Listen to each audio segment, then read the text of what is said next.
Let's talk lettuces because I am excited to share this with you. I did this last year and it really worked so well. So this is how I do it. I wait till I've got that lettuce and that last end of it I cut off. Use the lettuce and I keep the end. I then pop them in a little pot, and you can see where I've done this a couple of days ago, and you can see little tiny shoots coming through. There's a bit of water I put in each pot, and that seems to then produce the growth from the top. So that was a couple of days ahead of that, and you can see the growth is bigger. And they just sit on my windowsill and just grow from the middle part of it. There's no magic here. There's nothing extra I do.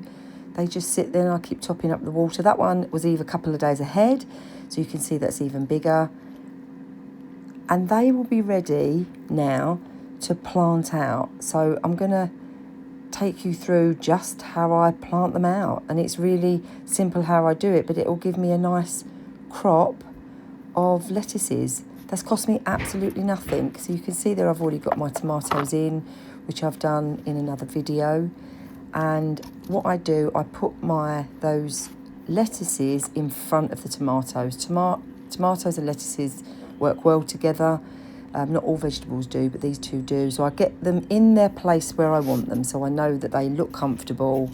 There's enough space there for them. So then I'm just going to dig a hole. I'm just digging a hole for each of them, just deep enough for the old part of the lettuce to go in. So I want all the old part of the lettuce to go in so that it just leaves that new top growth showing outside the earth.